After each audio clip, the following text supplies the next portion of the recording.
Ahí está. Amén.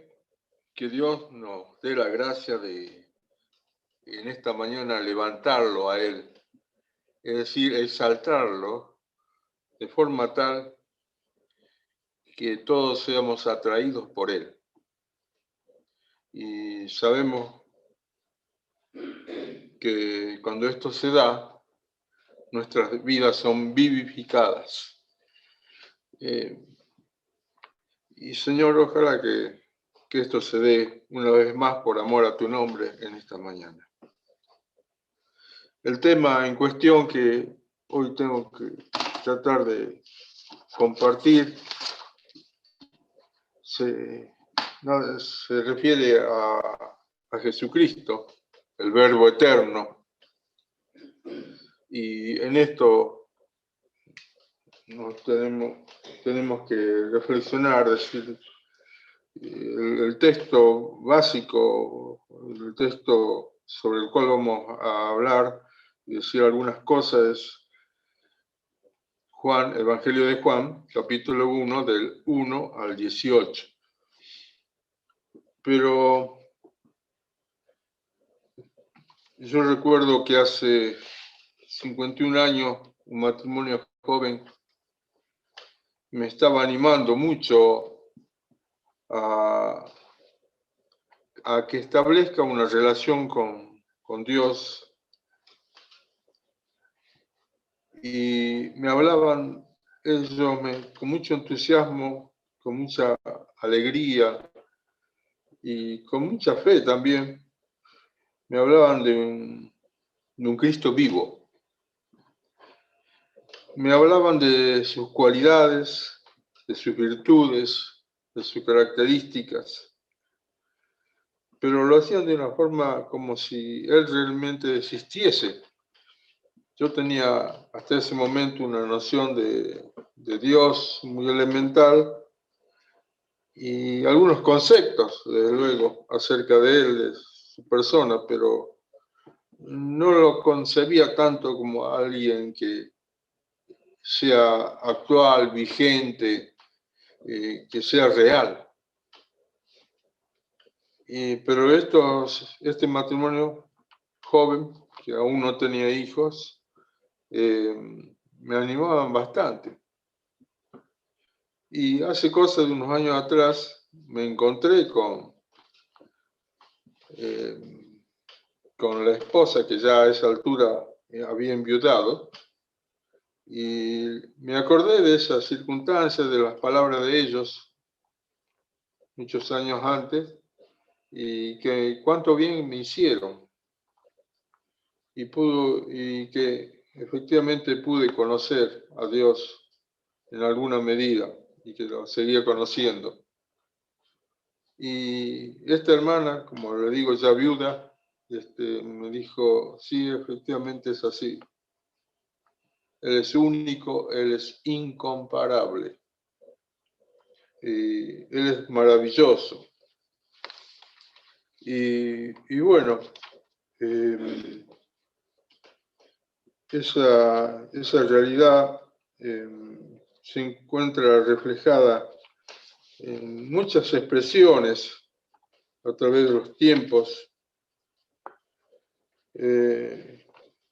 Por ejemplo, aquí hay una que encontré que dice: maravilloso es Él, mi Jesús, Rey de paz, Dios de amor, maravilloso Redentor, pues Él me rescató, me salvó, me limpió, me libró, maravilloso es Jesús.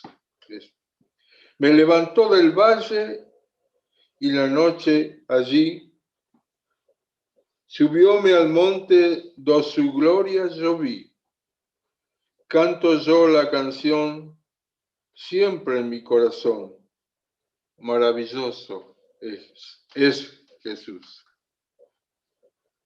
Hay otra expresión, hay muchas expresiones que hablan de Jesús.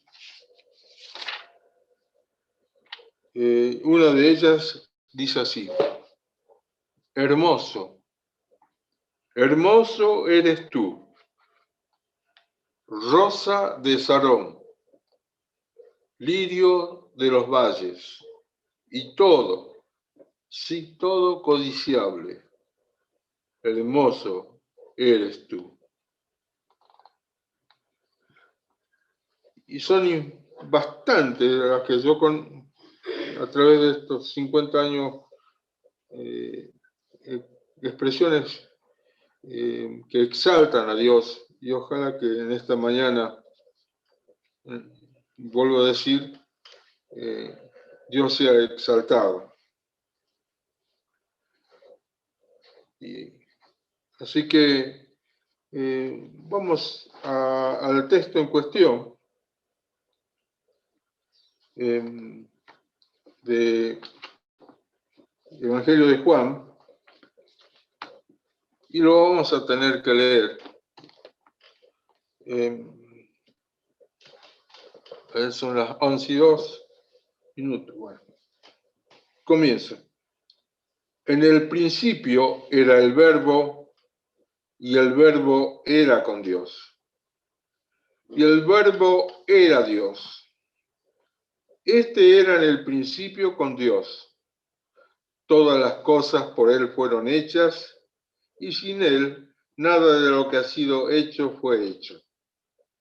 En Él estaba la vida, y la vida era la luz de los hombres.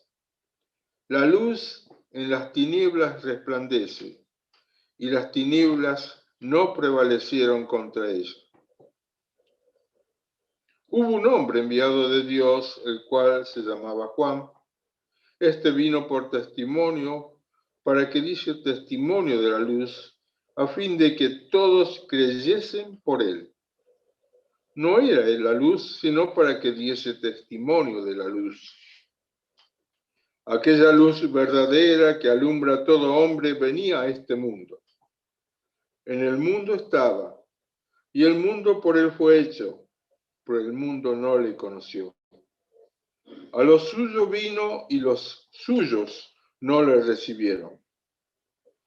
Mas a todos los que le recibieron, a los que creen en su nombre, les dio potestad de ser hechos hijos de Dios, los cuales no son engendrados de sangre, ni de voluntad de carne, ni de voluntad de varón, sino de Dios. Y aquel Verbo fue hecho carne, y habitó entre nosotros, y vimos su gloria, gloria como del unigénito del Padre, lleno de gracia y de verdad.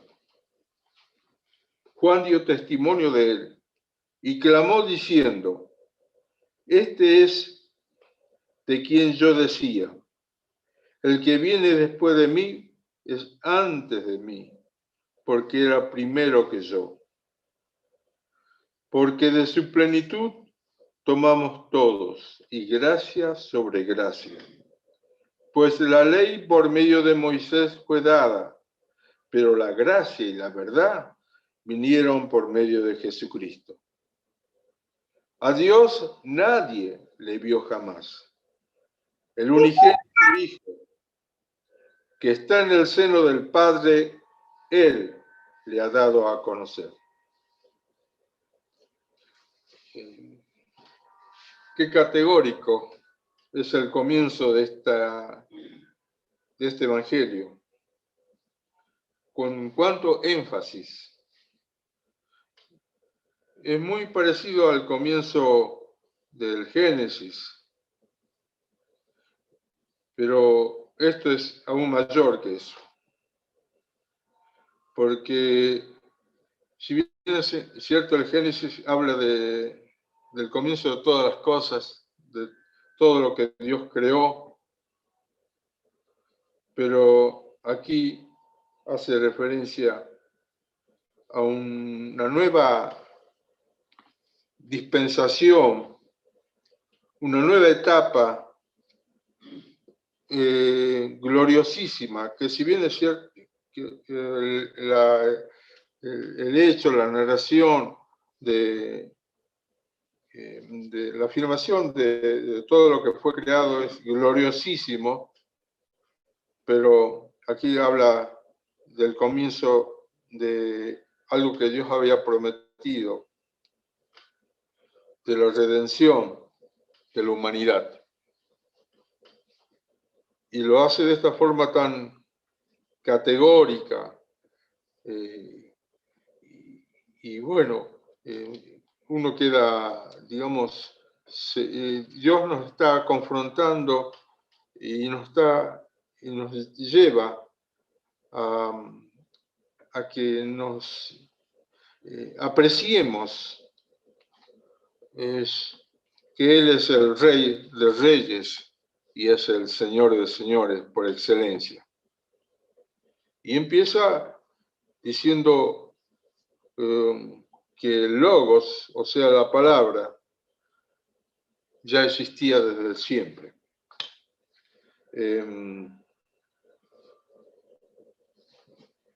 Y que efectivamente no se refiere a cualquier, digamos, sino que es a cualquier persona, sino se refiere a la persona singular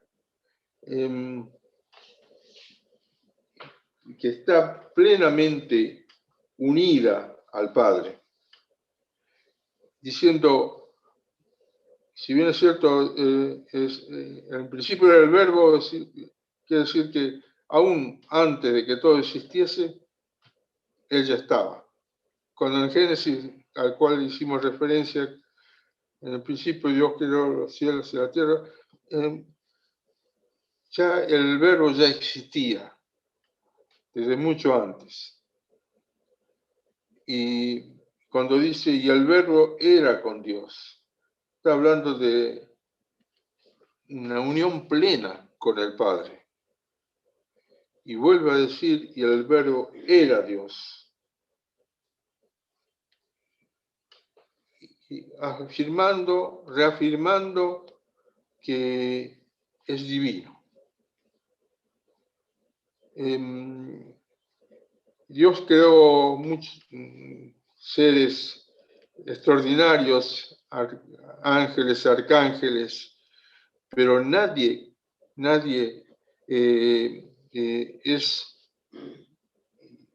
se lo puede comparar con Él. Hay una canción que dice, nada es comparable a ti, mi Señor. Absolutamente nada de lo creado se puede comparar con Él. Y vuelve a decir en el versículo 2 que en el principio estaba con Dios, que Él existía, quiere decir que Él ya existía junto al Padre. Y no queda margen de duda, no queda posibilidad de que se dude en absoluto frente a tamaña afirmación. Dice, todas las cosas fueron hechas y sin Él nada de lo que ha sido hecho fue hecho. Aquí está refiriéndose a una capacidad que solamente Dios tiene, que es la de crear. Ninguna criatura tiene capacidad de crear cosas como Dios. Solo Dios puede crear. En el real y cabal sentido de la palabra. Esto es privativo, solo, pura y exclusivamente de Dios. Y después se dice de que en Él estaba la vida y la vida era la luz de los hombres. Que fuera de Él no hay posibilidad de disfrutar de la vida a menos que andemos en luz. Todo lo demás es mero, simplemente existimos, pero vivir, hablando con total propiedad, solo se puede lograr si uno llega a tener una relación estrecha con Dios. Me imagino que aquel antiguo hombre que se llamaba Enoc caminaba con Dios y él disfrutaba de esa relación con Dios. A pesar que ya la humanidad ya había caído en el pecado, pero esta persona aprendió a intimar con Dios, aprendió a tener comunión con Dios, a punto tal que Dios se lo lleva. Disfrutaba mucho y aprendió a vivir en luz. Esta es lo que de alguna forma trataban, en mi caso, este matrimonio a quien hice referencia, que ellos estaban procurando andar en luz y claro, descubrieron que Dios no es teoría, sino que es una realidad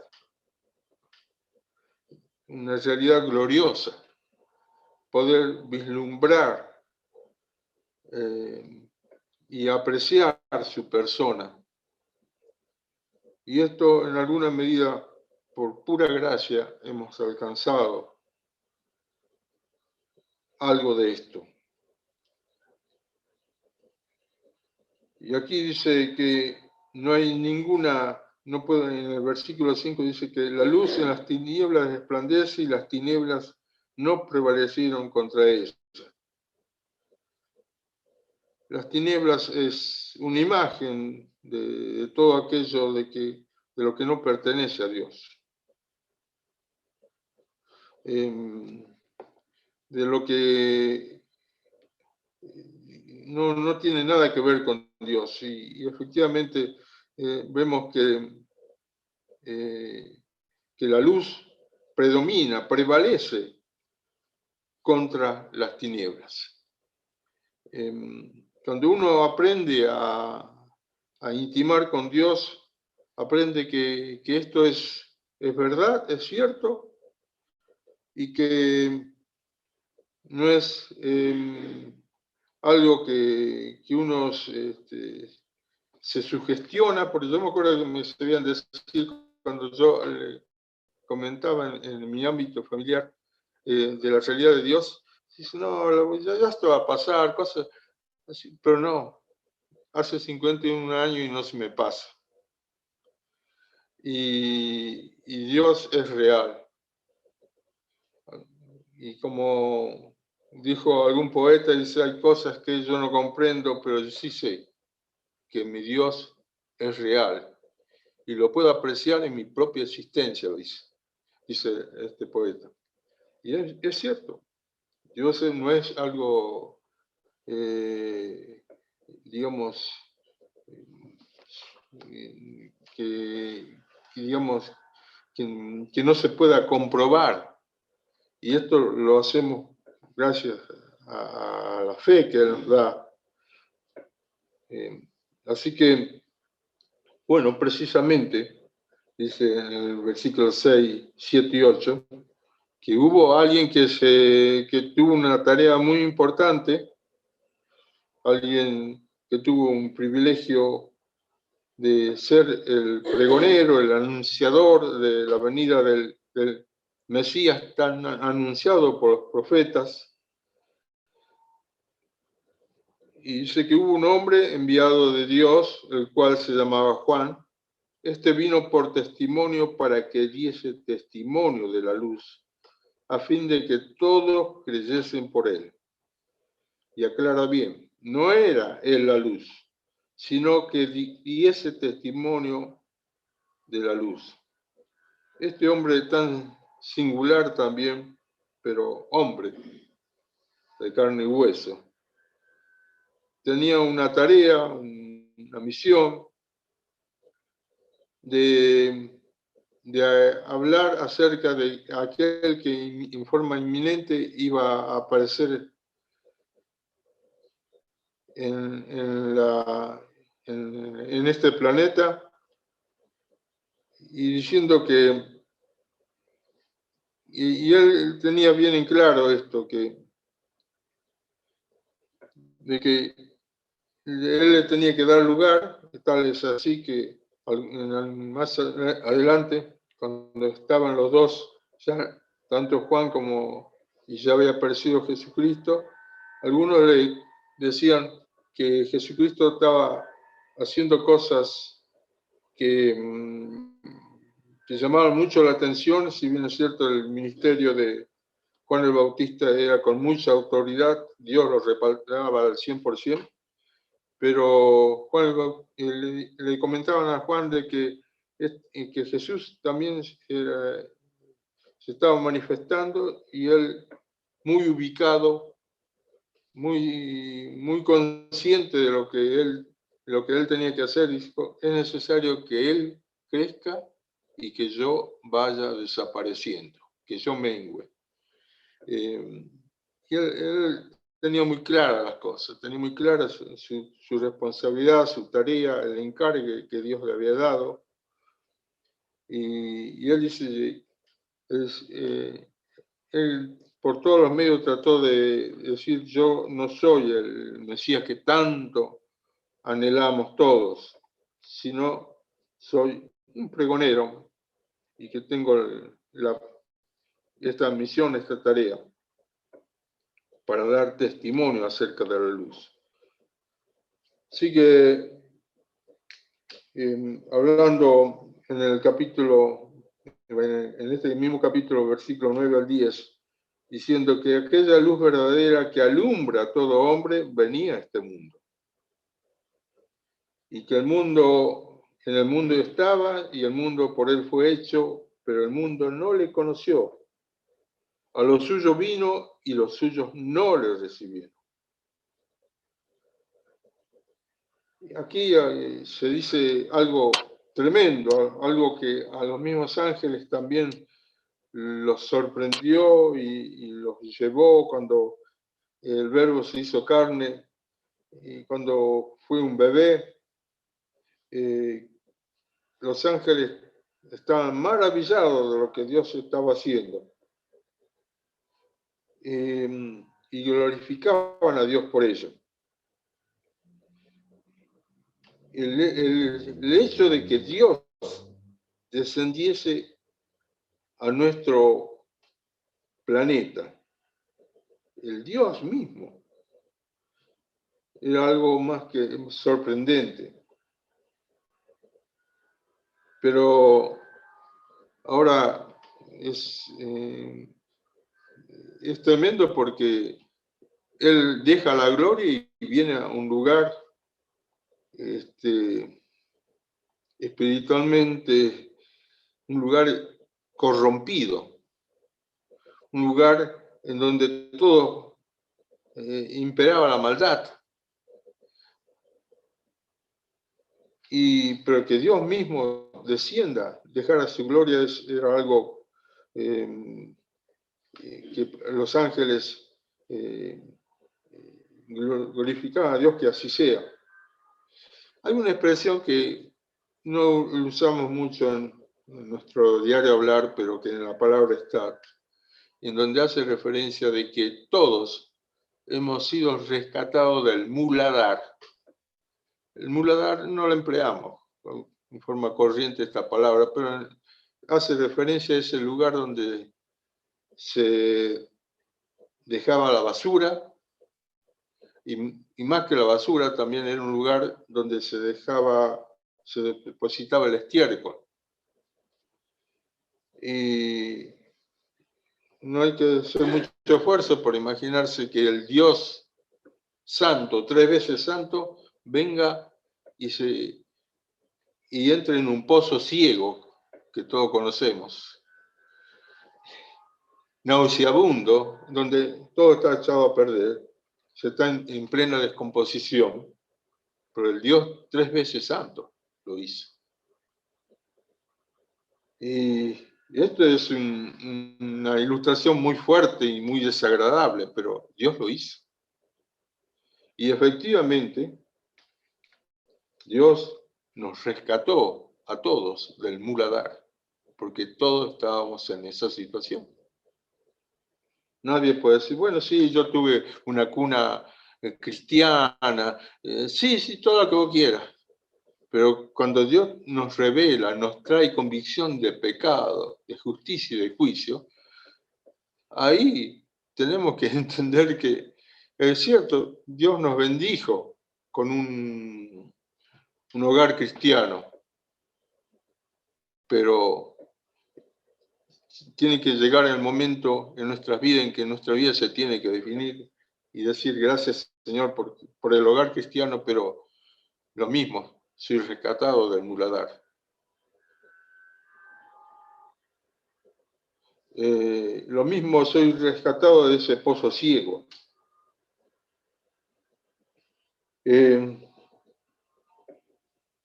Bueno, Cristo vino al mundo, tenía todo el derecho de hacerlo. Y aunque el mundo corrompido por el pecado, lo hacía porque Él es el dueño del mundo. El único, el legítimo dueño de toda la humanidad.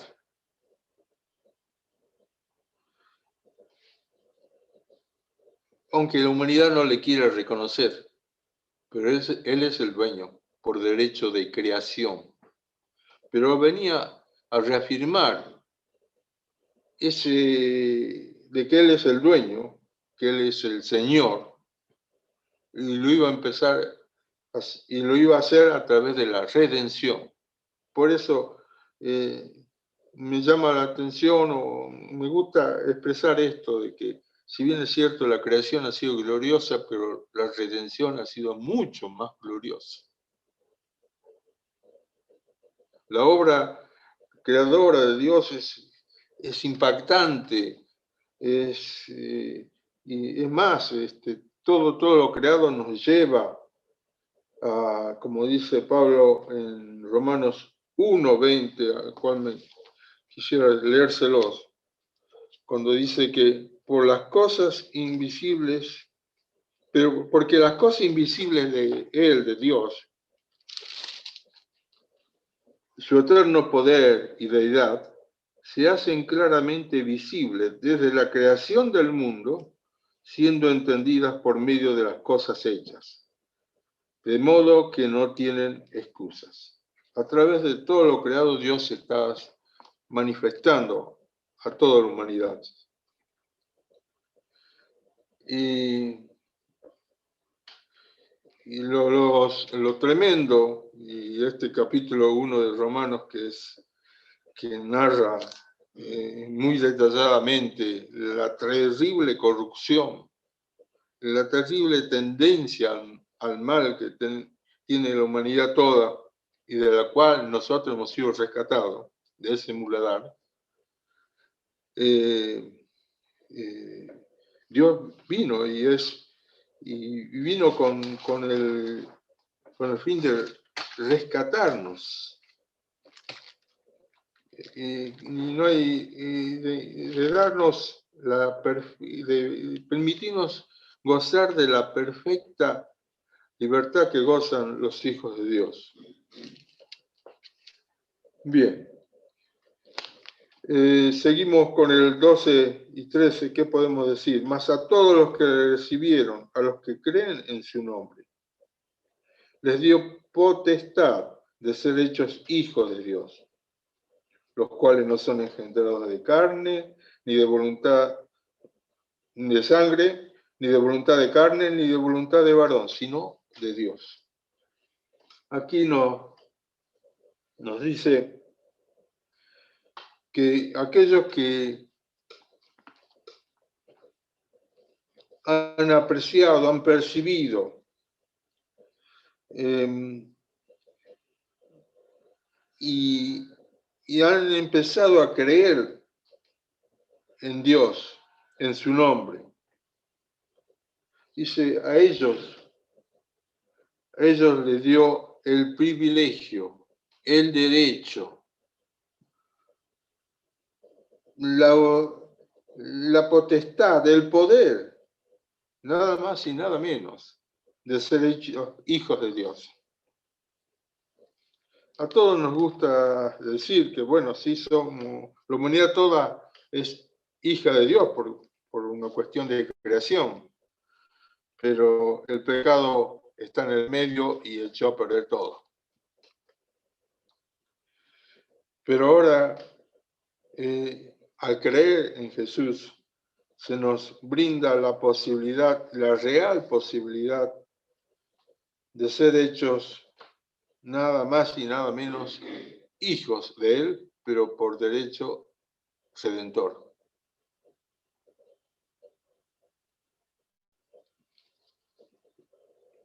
En una palabra, ahí somos adoptados por Dios, porque nosotros nos alejamos de Él, la humanidad toda me refiero, en este sentido. Pero cuando venimos a Él y empezamos a creer en Él, en lo que Él nos dice, en lo que Él nos aconseja, en lo que Él nos instruye, empieza a darse esa gloriosa realidad de ser hechos hijos de Él. Y bueno, esto conlleva que si somos hijos de Dios, nos convertimos en hermanos de Cristo. Y según Hebreos dice que cuando esto se da, cuando esta relación es establecida en nosotros, cuando somos adoptados por medio de Cristo el amado, cuando esto se da en nuestras vidas, dice que Él no se avergüenza, nuestro hermano mayor, Jesucristo, no se avergüenza de llamarnos hermanos. ¿Por qué? Porque ya hemos sido limpiados, ya hemos sido salvados, ya hemos sido justificados. Y esto nos pone en una situación gloriosa. Me contaba Alfredo que cuando él se le empezó a entender estas cosas, nunca se le ocurrió apartarse del Señor. No se le cruzó en mente. Y si la duda pueda haber tratado de alguna forma estorbar esto que Dios estaba haciendo en su vida, uno lo tiene, él lo rechazó de plano. Y así tenemos que hacer todo. Porque la tarea del diablo es tratar de poner una pizquita de duda. Y tratar de desbaratar la obra gloriosa que Dios está haciendo en nuestras vidas. Entonces, nosotros nos aferramos a la palabra de Dios, nos aferramos a su verdad, que si Dios nos dijo que somos sus hijos, ¿quiénes somos nosotros para poner en duda semejante hecho? Dios nos dio el derecho, Dios nos dio el privilegio, Dios dignificó nuestras vidas a punto tal que ahora somos sus hijos. Bien, digamos algo más. Pero esto dice, no es una obra que hace ningún ser humano. Esto no tiene intervención ningún ser humano, sino intervención exclusiva de Dios. Nosotros podemos abrir los ojos a las personas, le anunciamos el Evangelio. De hecho, alguien nos abrió los ojos, nos anunció las buenas nuevas.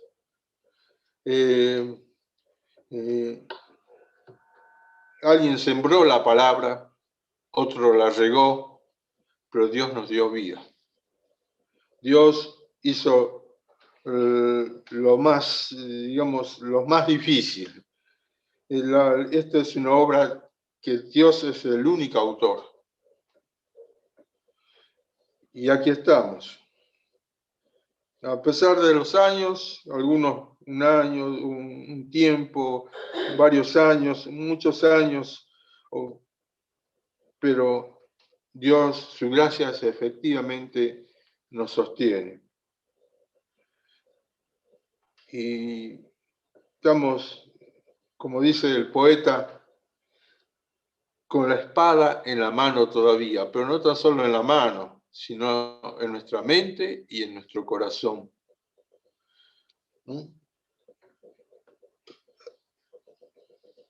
Y dice el versículo 14, y aquel verbo fue hecho carne y habitó entre nosotros, y vimos su gloria, y habitó entre nosotros, permítame decirlo de esta forma, lleno de gracia y de verdad. Y vimos su gloria, gloria como del unigénito del Padre. En la versión Dios habla hoy lo dice en este orden, que está correcto, está muy correcto. Y esto nos quiere decir Dios de que nada menos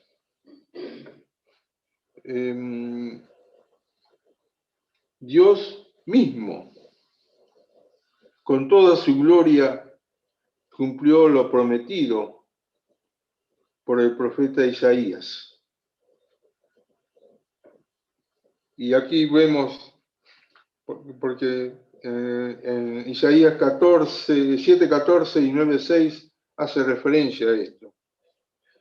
Y él lo describe, él habla de aquel ser maravilloso que iba a venir a este mundo. Y mire cómo cuando se refiere al nombre de él dice, porque referencia en el versículo 9:6 dice, porque un niño no es nacido, un hijo no es dado, y el principado sobre su hombro, y se llamará su nombre, miren, el nombre de Dios, admirable, consejero, Dios fuerte, Padre eterno, príncipe de paz.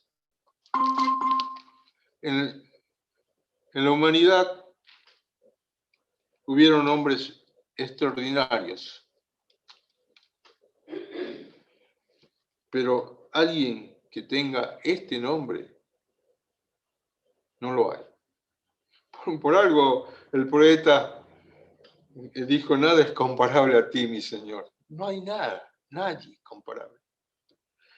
Juan el Bautista, que era un hombre, diríamos, tan especial, un hombre piadoso, un hombre lleno del Espíritu Santo en plena gestación, un hombre íntegro, un hombre santo, decía nada más y nada menos que él no era digno de desatar encorvado la correa de su calzado. Y decía, no hay, yo simplemente soy un vaso de barro, que tengo una tarea, una misión que realizar, llevar a cabo. Pero alguien que tenga este nombre admirable, consejero, Dios fuerte, Padre eterno, príncipe de paz. Señor, tráenos revelación sobre esto. Tantas veces lo hemos leído, tantas veces lo hemos dicho, pero no estamos ante cualquier persona. Estamos frente a la persona por excelencia.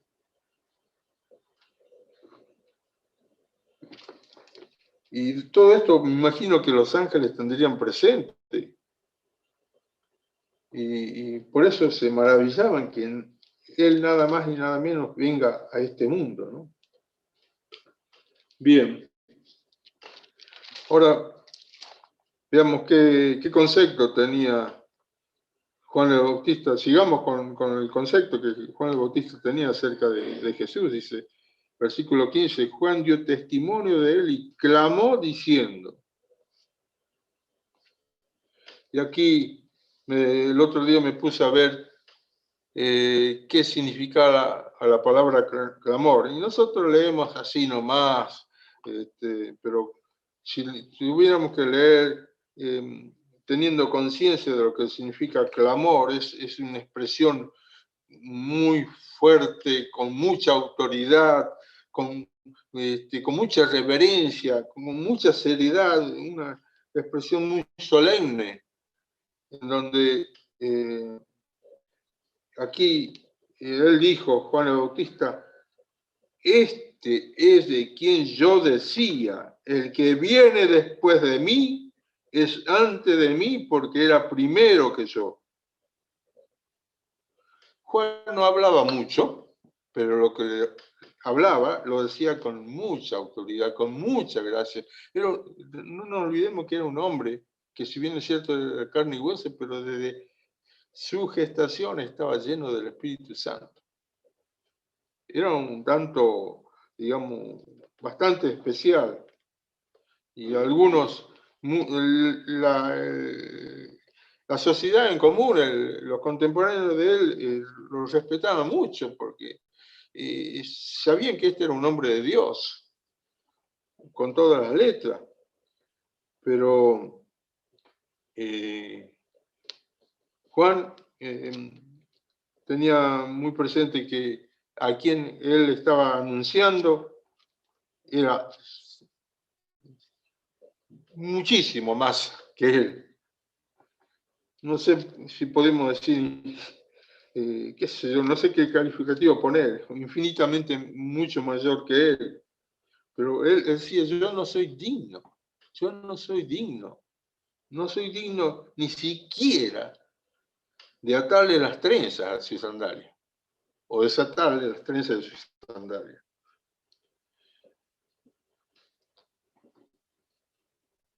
Y dice, porque de su plenitud tomamos todo, y gracia sobre gracia.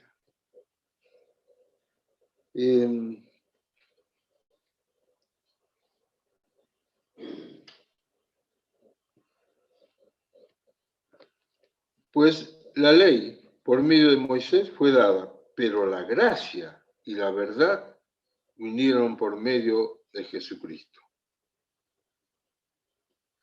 Dios nos dé la gracia de tener el concepto, de tener la claridad que Juan el Bautista tenía acerca del Verbo. Dios nos dé esa gracia y nuestra vida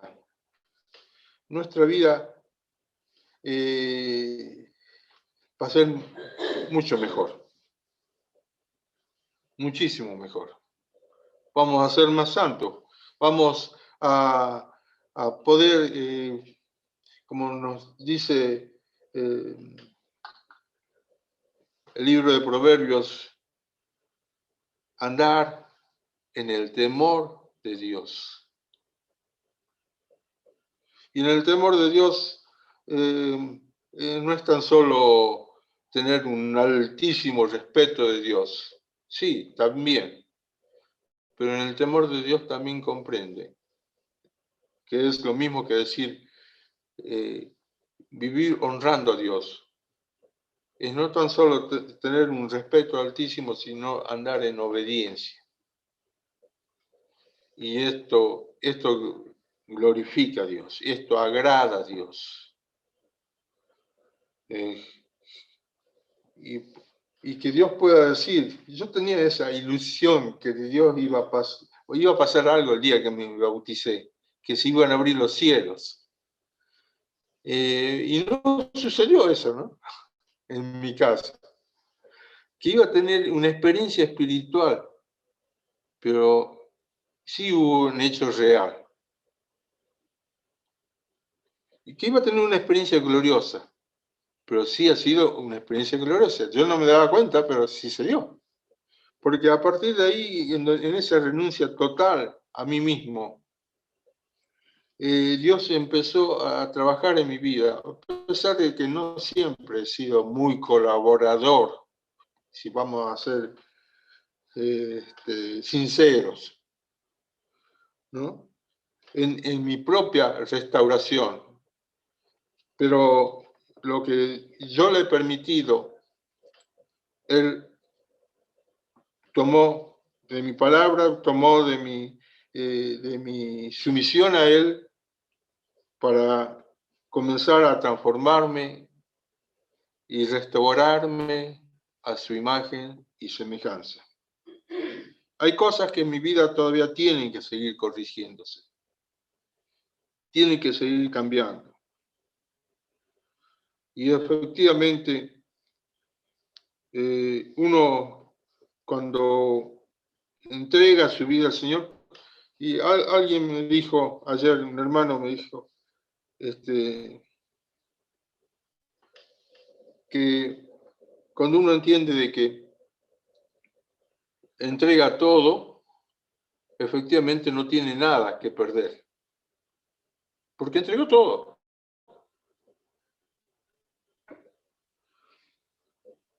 Nosotros tenemos que tener esa convicción, esa certeza, esa de que si vivimos, para Dios vivimos.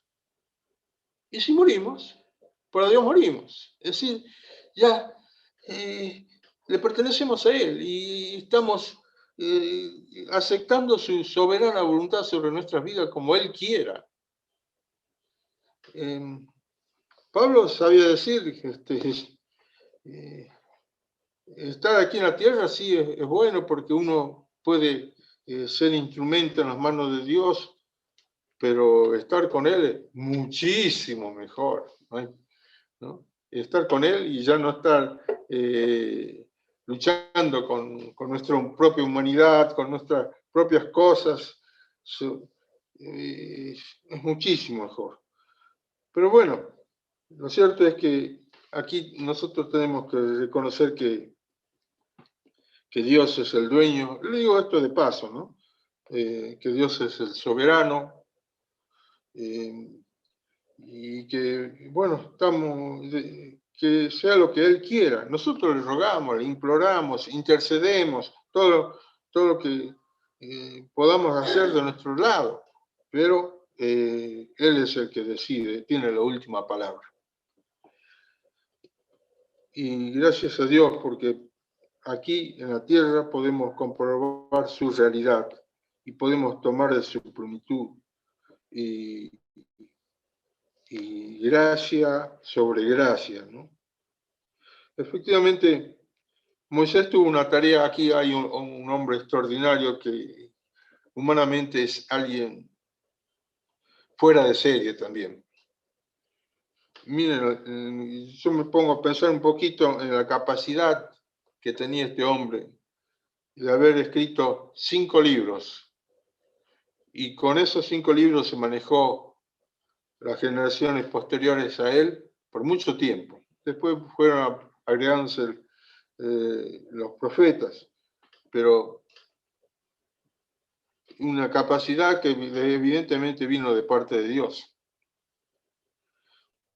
Un hombre que tuvo 40 años formándose humanamente en Egipto, con miras, con posibilidades de ser en algún momento un líder en esa nación.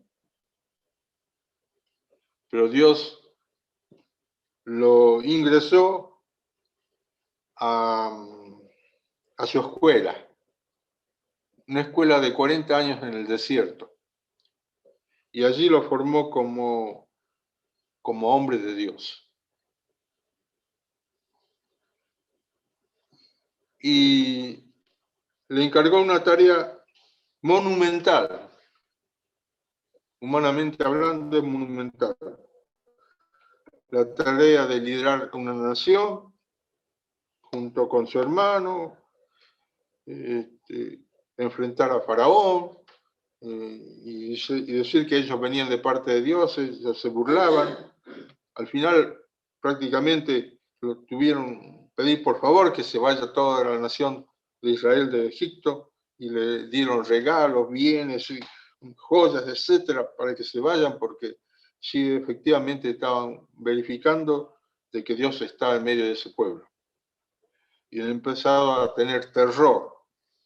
Pero bueno, Moisés tuvo una tarea tremenda, que es de traer la ley. es decir, la ley puso, para ser muy breve, puso en evidencia el pecado. Aún más, si bien es cierto era evidente, pero era notable, pero aún más pone en evidencia el pecado, pero no nos soluciona el problema del pecado por sí sola. Pero tuvo que venir Cristo.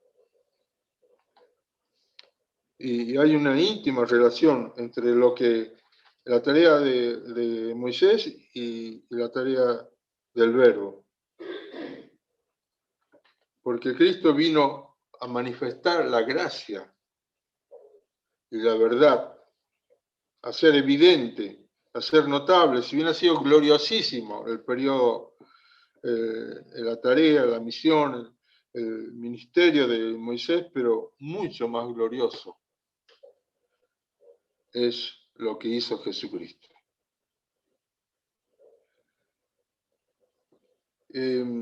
Así que estamos hablando, tratando de exponer algo de lo que nos dice este pasaje en cuestión. Aunque hay otros pasajes que también hacen referencia a esto, ¿no? A esto y a otras cosas que en la palabra de Dios tenemos.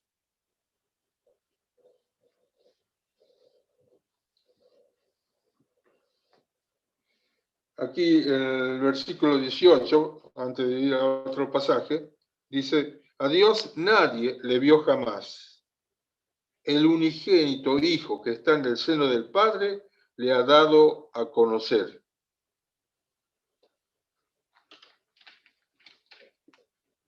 Y aquí dice que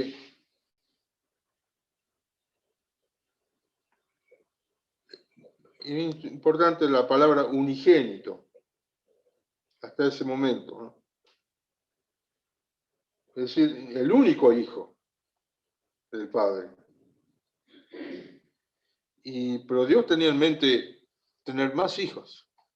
El mismo deseo original que tuvo al crear a la humanidad, pero que fue frustrado por el pecado.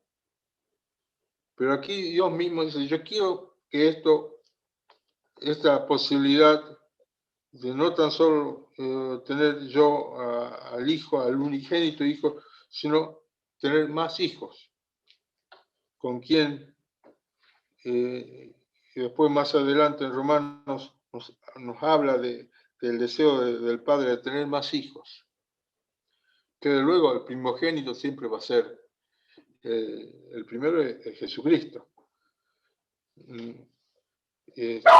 Pero aquí entramos toda la humanidad en la posibilidad de ser hijos de Dios.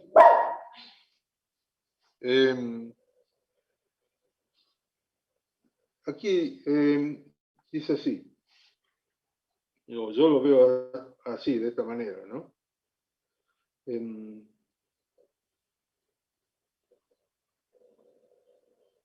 Y cuando dice que está en el seno del Padre, está hablando de una íntima comunión con el Padre.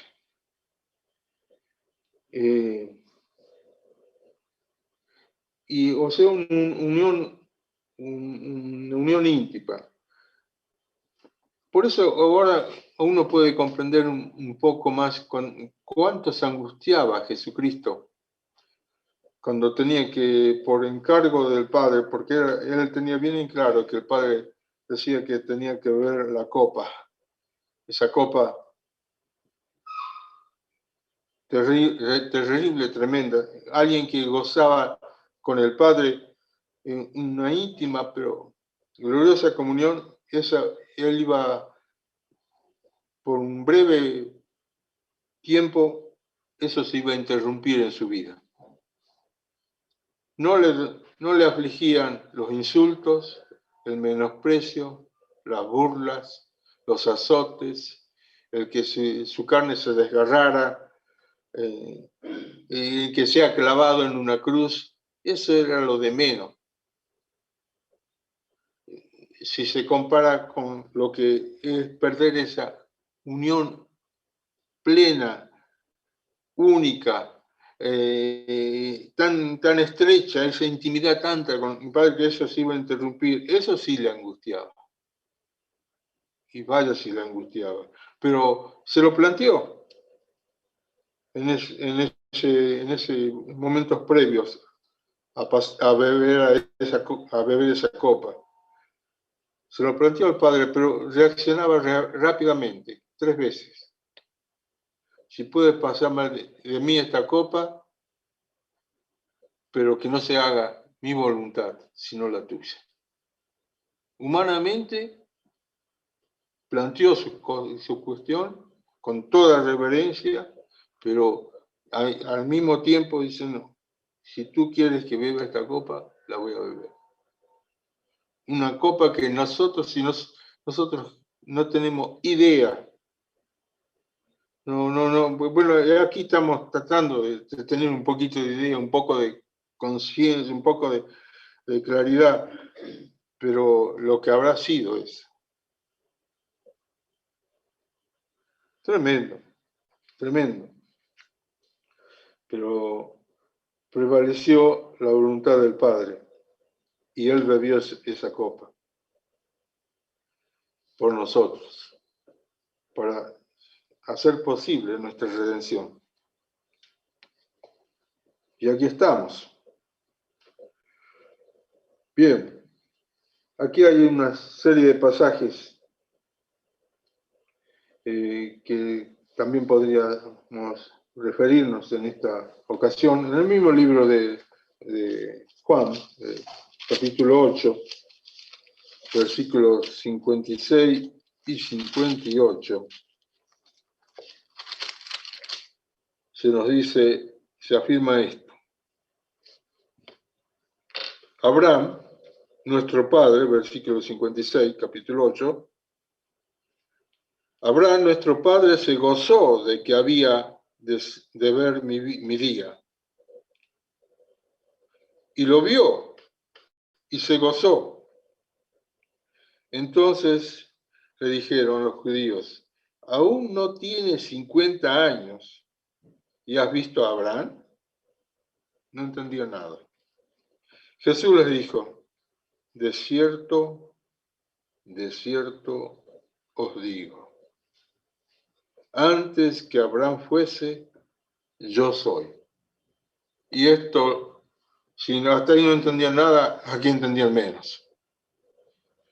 Y bueno, al punto tal que en el versículo 59 estaban dispuestos a matarlo a pedradas.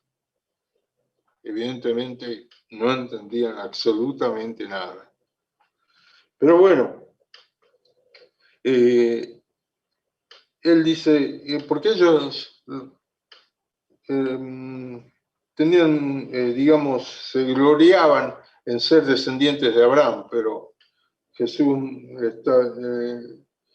les tiene que decir que bueno, Dios puede levantar hijos aún de las piedras, ¿no? No los descendientes naturales de Abraham necesariamente son, digamos, pertenecen a la familia de Dios, ¿no? Porque aquí es fundamental que lo que quería llevar es que es fundamental que ellos crean como creía Abraham, el padre de la fe. Y Abraham tenía una esperanza muy en su corazón respecto al Mesías, que había de venir. Y de hecho estaba está muy relacionado Abraham con el Mesías.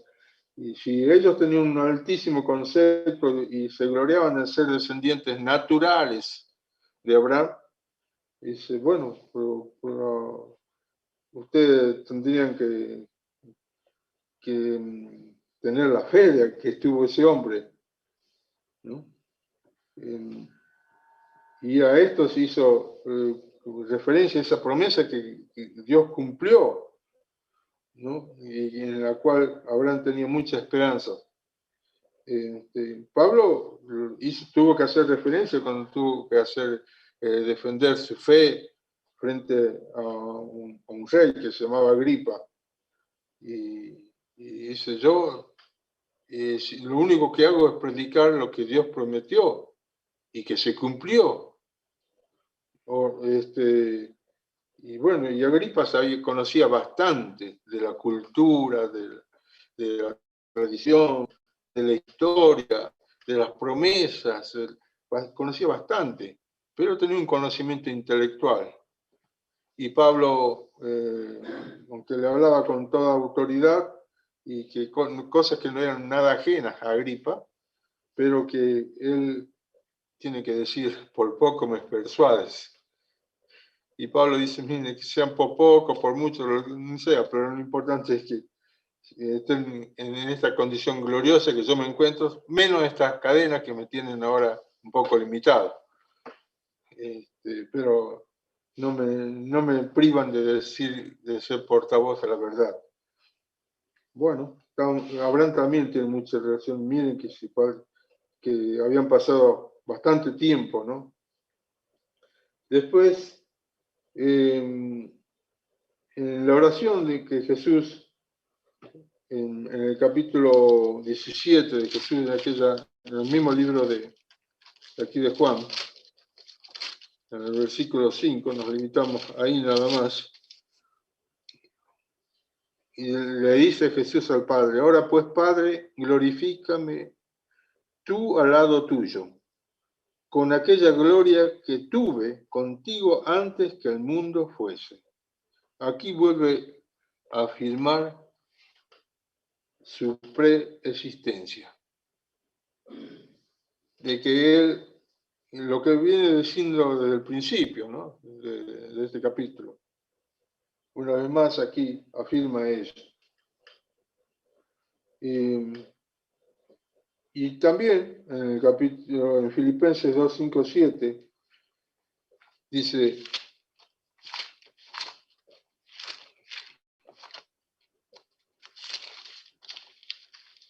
así, dice el Consejo Apostólico, dice que haya pues en vosotros este sentir que hubo también en Cristo Jesús, el cual, siendo en forma de Dios, no estimó el ser igual a Dios como cosa a que aferrarse, sino que se despojó de sí mismo, tomando forma de siervo, hecho semejante a los hombres. Aquí una vez más yo veo que está afirmando que Él existía desde antes de todo. Si él estaba diciendo claramente, yo soy hijo de Dios, y bien entendían los judíos cuando expresaba de esta manera, que se hace igual a Dios, efectivamente. Y si yo les digo otra cosa, les estaría mintiendo. Pero yo les tengo que decir que esta es la realidad. Y eso implicaba de que él era Dios.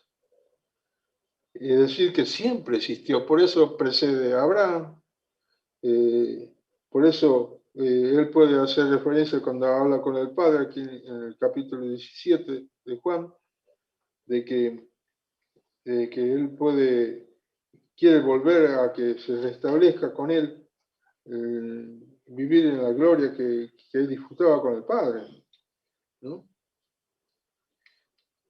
Y así que en este pasaje y en el último pasaje en cuestión que aquí tenemos, que sería en Hebreos 13:8, encontramos esta afirmación que a todos nos gusta expresar. Jesucristo es el mismo ayer y hoy y por los siglos. ¿Qué está diciendo? Jesucristo no es tan solo un gran profeta como algunos lo tienen ese concepto.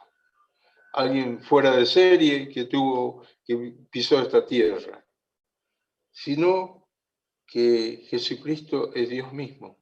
Decir Jesucristo es el mismo ayer y hoy y por los siglos, quiere decir que Jesucristo es Dios, es eterno. Y la muerte no lo pudo retener. Retuvo al Dios hecho hombre, pero Jesucristo prevaleció sobre la muerte. Y por eso hay una expresión, muchas expresiones muy gloriosas, y una de las tantas que el otro día nos acordábamos con Alfredo, lo dice de esta manera,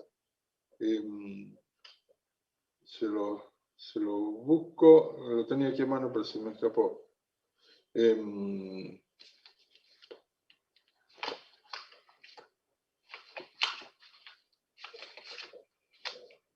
Y dice así: triunfo, triunfo, cantemos la gloria al Rey poderoso por cuya victoria quedó abolida el poder de la muerte, el fuerte vencido por uno más fuerte, Jesús vencedor y vencido Satán.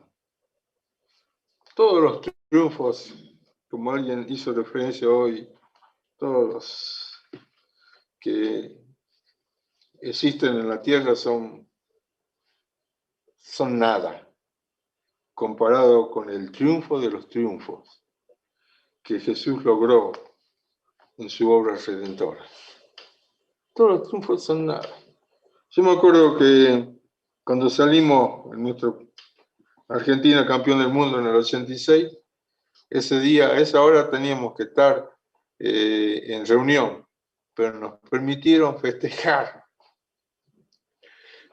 Ahora lo digo con vergüenza. Qué un pálido triunfo. Palidísimo. Sí. Le ganamos nada menos que a una selección poderosísima, como siempre ha sido la selección alemana. Y ahora, ayer le ganamos a Brasil y nada más y nada menos que en el Maracaná. Y seamos sinceros, el árbitro nos ayudó un poquito, ¿no? Seamos sinceros, no seamos tan fanáticos. Y bueno, no sé, no digo que no hubo mérito también de los jugadores nuestros, pero todos esos triunfos, todos esos logros son nada comparada con este triunfo. Este triunfo de vencer sobre la muerte y que nos posibilitó ahora estar vivos. Antes de Cristo así apenas existíamos, pero Él nos vivificó, nos llenó de vida, nos llenó, nos dio autoridad, nada más y nada menos que ser llamados hijos de Dios. Miren, hay un hermano que les sabía aconsejar a los hermanos que iban superándose en la vida, un pastor entre nosotros, y decían, qué bueno que prosperen en sus estudios, sean profesionales, que logren títulos, pero yo les sugiero que cuando pongan su placa, por ejemplo, si el que era ingeniero, Juan Pérez, ingeniero civil, pero también pongan siervo de Jesucristo, ¿no? Y es más, le diría, tendría que ir arriba, siervo de Jesucristo, ¿no? Es decir, todos los logros en la vida no son nada. No son nada. Porque lo que más dignificó nuestra vida es que Cristo nos haya adoptados, que Dios el Padre nos haya adoptado en el Hijo del Amado por su amorosa voluntad. Y miren, eso yo lo pude comprobar. Me pasó cosas muy sorprendentes en mi vida. A veces se me pusieron en mis manos cosas de muchísimo valor, pero de muchísimo, para mí, y digo, ¿cómo me han honrado? Pero ¿saben por qué? Ahora me doy cuenta, porque la gracia de Dios era manifiesta en mi vida. no porque confiaban en mí, sino inconscientemente, de alguna forma confiaban más en algo que había detrás de mí, ¿no? Porque si fuera por mí, yo no me daría ni 5 de confianza, ¿no? Pero hubieron cosas que yo ahora explico. ¿Por qué me han confiado cosas de tantísimo valor? Pero de mucho valor. A veces iba el patrón de vacaciones y quedaba yo solo en la empresa.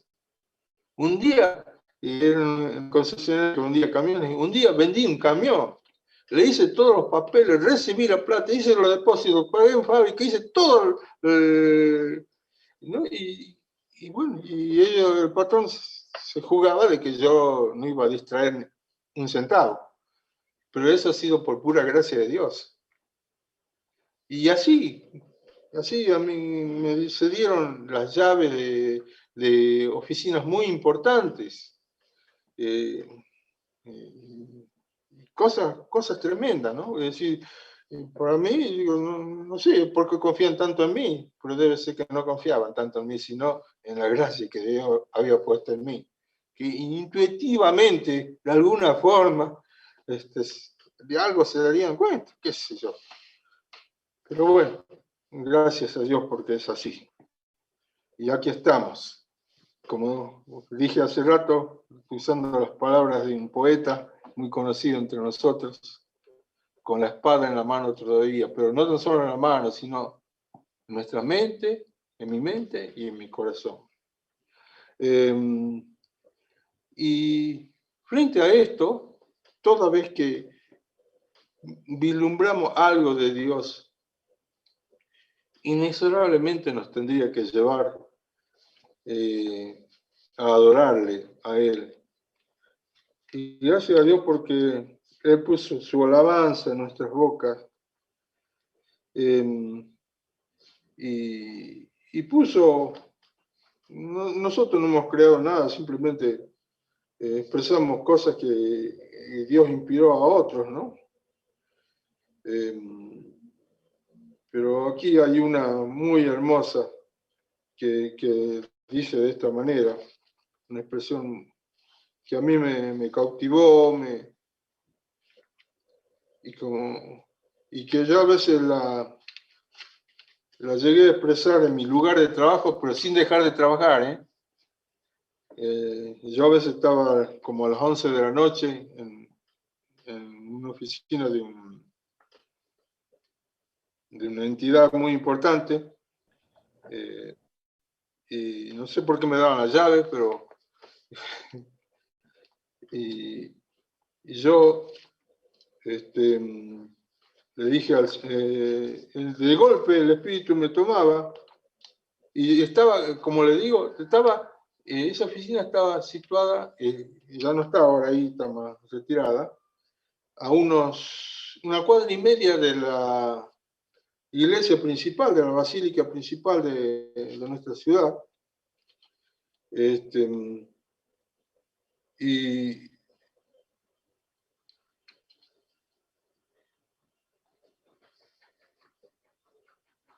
a ver, 130. Y es muy probable que una de esas, algún jerarca de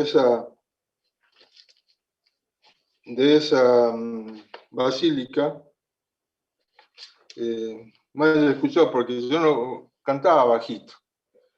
Era algo que me tomó y le decía así: Jesús, te adoramos. Con gozo sí cantamos, con preces te alabamos, es decir, con oraciones, con ruegos, con súplicas, te alabamos. Y después dice, aleluya, aleluya. Y yo doy gracias a Dios porque nunca me mostró mala cara el sereno de ese, porque está en una galería muy importante de nuestra ciudad, esa oficina. Y como le digo, eran las 11 de la noche y yo estaba trabajando y cumplí con el trabajo, pero por ahí el Espíritu Santo me tomaba y a voz en cuello cantaba. Y el sereno nunca me hizo mala cara. parece que lo bendecía, lo que yo expresaba con todo mi corazón y con todo gusto, ¿no? Porque frente a este maravilloso Dios que alguien me predicó, varios me explicaron, yo creo que todo lo que trataban de animarme, que se quedaron cortos, porque uno después en la intimidad, en la relación con él, uno se da cuenta que es mucho más de lo que nos han dicho, ¿no? Mucho más, porque todo lo que nosotros podemos decir de bueno acerca de Jesús, nos quedamos cortos. Pero yo les animo que sigamos cultivando esa relación con Él, que esa relación no tiene que seguir creciendo, como alguien dijo, aún más Dios puede obrar, glorias aún mayores revelar, grandes bendiciones, derramar y darnos triunfos nuevos en Él, aún más. Dios es inagotable y es así. Amén.